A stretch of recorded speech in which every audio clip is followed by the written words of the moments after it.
Сайн байцгаана уу Тэнгэр зайт монголчуудаа. Та бүхэндээ энэ өдрийн мэндийг хүргэе. 21 аймагт сурал бичлэгийн хаан 15 дахь дугаарыг хүрэхэд бэлэн боллоо. Өнөө өдөр Төв аймгийн талаар ярилцах болно. Харин манай айд лайк андарч, сабан дарж, комент хийрээ. За ингээд туглан сууж таалан болгооно уу. Төв аймаг нь 1931 онд байгуулагдсан. Монгол улсын Дорнот төв хэсэгт 74040-оор 137 км² газарт эзлэн оршдог. Дундаа Улаанбаатар нийслэлийг хүрээж бусад талаараа Хинти, Говь, Сүмбэрг, Дундгой, Өвөр хангай, Булган, Сэлэн гэсэн 6 аймагтай хэлэлдэг. Төв аймаг нь 27 сум, 97 багтай. Нийт хүн ам нь 93181. Нийт малын тоо толгой нь 4,152 мянган малтай байх нэ. Далайн төвснөөс дээш дунджаар 1200-аас 1500 м өргөгдсөн Хинтийн нуруу, за Амрын нуруу, Зургал хайрхан, Хустай нуруу зэрэг уулархах гадаргуутай. Хамгийн өндөр цэг нь асрал тайрхан 2800 м байдаг ахна. Мөн Богд хаан, Бат хаан зэрэг улс бий. Нутаг дэвсгэрийн 16.4% оймод 36.5% хээрийн бүс эзэлтэйг газар зүйн байршлаар нь хангаа Хинтийн уулархаг Дорнод Монголын талархаг мужид багтнаа. Нутгийн хойд хэсгийг уулын өргөн хөндийнүүдэд газар тайлан тохиромжтой, хүрэн бор хөрстэй, өмнөд хэсгээрээ гөвөө толгот бүхий тал хээр газар байдаг бахнэ. Аймаг нь хэрлэн, туул зэрэг том жижиг 30 гаруй голтой, жан чивлэн, цайдам, цахир зэрэг баян бүрд нууруудтай байдаг бахнэ. Аймгийн нутгийн өмнөд баруун хэсгээр хээр талын хүрэн, цайвар хүрэн хөрстэй, зүүн хойд хэсгээр ам хөндийн бараан хөрс, уулын нугын саарл хөрс тархжээ. Хангаа Хинтийн салбар уусад хуш, шинс, улаас, борос, нарс, янш, яргаа зэрэг янз бүрийн модтой, өөрөл, мойл, үхрийн нохон хөшөө зэрэг жимс, сонгон, хөмөл, таан, мангар, халиар, гичгэн, мөөг зэрэг хүнсний ургамал, чихэр өвс, чацарган мэтийн хоор болон дэгд багдан таван салаа, таргуун шир, алтан гагнуур зэрэг эмийн ургамал ургадаг. Төв аймагт бух согой, хандгай, аргал, уугалз, хойлог, хун зэрэг 16 зүйлийн дархан саазтай амьтдаас гадна хэрэм, таруу, үнэг, хярас, гахай, баавга, шилүүс зэрэг агнуурын ач холбогдолтой 30 гаруй төрлийн араатан жигүүртэн байдаг. Тус аймгийн цаг агарын хувьд эрс, тис, уур амьсгалтай их газрын цаг агаартай, өвлийн улиралд хүйтэн, хуурай, зуны улиралд улаан, хурд тунц багтай байдаг. Өвлийн улиралд агаарын температур нь хас 20-оос хас 30 хүрдэг. Харин зуны улиралд нэмэхээрээс 25 км хүртэл халдаг байна. Жилийн хурд тунцны хэмжээ дунджаар 200-аас 300 мм байдаг. Ихэнх нь зуны улиралд ордог.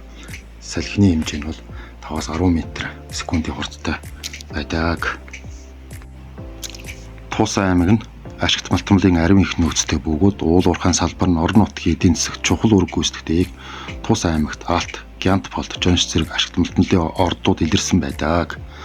2025 оны байдлаар аймгийн хэмжээ нь 2720 ашиглалтын болон хайгуулын лиценз олгосон байна. За Төв аймгийн хэмжээнд бидний мэддэг хамгийн том алтны уурхай Заамар байна. Заамрын уурхай гэдэг хүн бүхэн мэдэндээ. Мөн төвөргөн нуурын нүүрсний ордог гэх мэт олон ач холбогдолтой уул уурхай байдаг бахнэ. Тус аймаг нь үр тариа, хүнсний ногоо, жимсгэн зэрэг бүтээгдэхүүн үйлдвэрлэлээр улсын хэмжээнд тэргүүлдэг.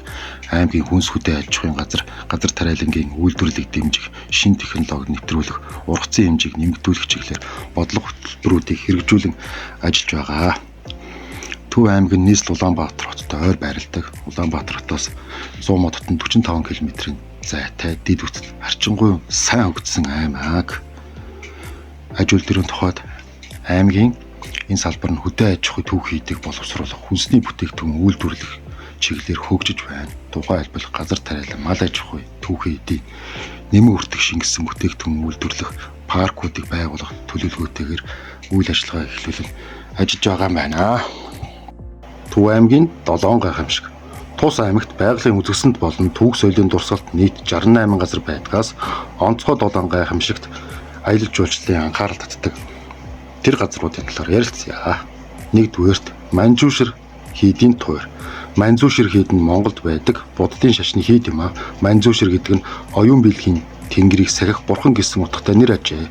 200 гаруй жилийн тэртээ түүхтэй Манзуу ширэн хийдийг 1733 онд богд хан уулын ингэрт байгуулжээ.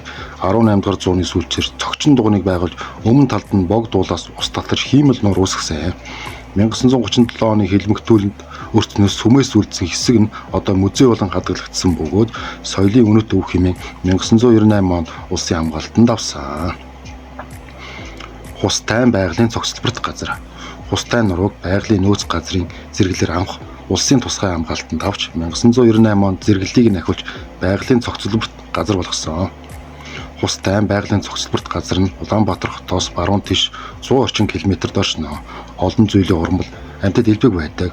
Мөн урд өмнө дэлхийд тэмдэглэгдээгүй байсан нэгэн зүйлийн хөрсний шавжийг хустайгаас шинээр олж нээсэн. Тэр хустай нуруунд нь дэлхийд ховордсон Монголд байдаг тахи адуу бас үржин байдаг байх нэ тэнд бас. Гүнжийн сүм. Гүнжийн сүм нь Төв аймгийн Эрдэнэ сумын нутагт Туул голын баруун гарын томоохон цутгалын нэг баруун баян гол хөх чулууны голын эхэнд байдаг. Гүнжийн бурхны цогцлбор нь 1930 он хүртэл хинийч хөл хүрээгүй дархан газар байжээ. Хэрэмний хааны өндөр нь 2.5 м, өргөн ба урт нь 70 м, бөгөөд нийт талбай нь 4900 хавтгай дөрвөлжин метрээ. Хааны зузаан 4 тоосог зэрэгцүүл өнгөрсөнтэй тэнцэнэ. Дотор нь байх авс 7 давхар торгоор ороогдсон байсан бөгөөд авсан дотор нь тоглоом сүх, хөрөө, алх, цүүц зэрэг багжууд хийсэн байжээ.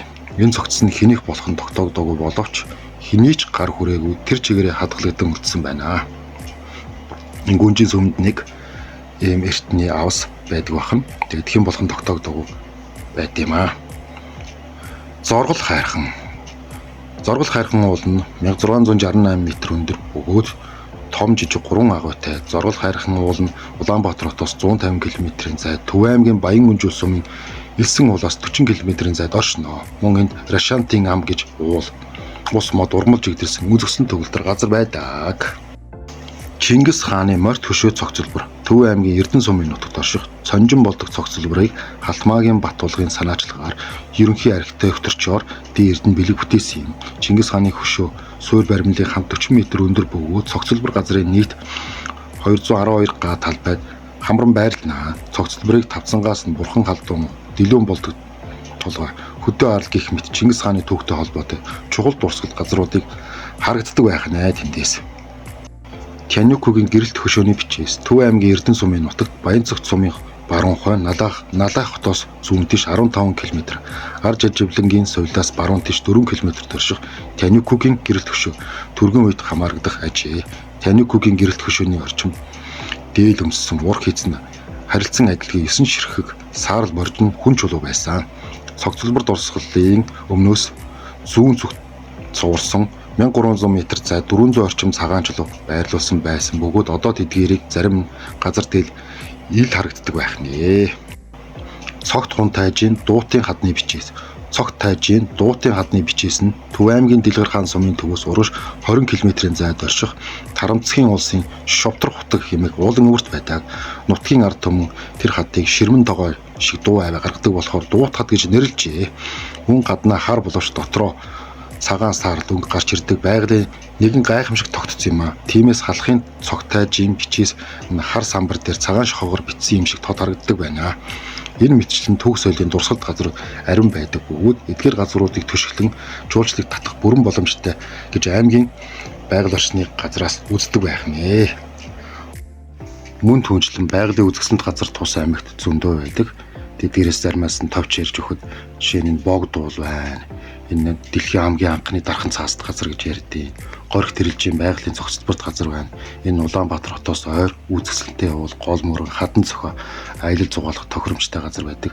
Мэлхий хад байдیں۔ Энд Ариабалын сүмгээ бас бий. За дараа нь аврах тосн нуургээ байгаа. Эмчилгээний чанартай шоруу бустай нуур, амралт сөүлийн бүс байдیں۔ Хагийн хар нуур гэж бий. Байгалийн үзэсгэлэнтэй өндөр улсын дунд байрлах явган аяллыг тохиромжтой. Үнэгтийн халуун аршаангаа бий. Байгалийн халуун аршаантай биеийн алжаал тайлах эрүүл зүйлх үйлчлэгээтэй газар юм аа.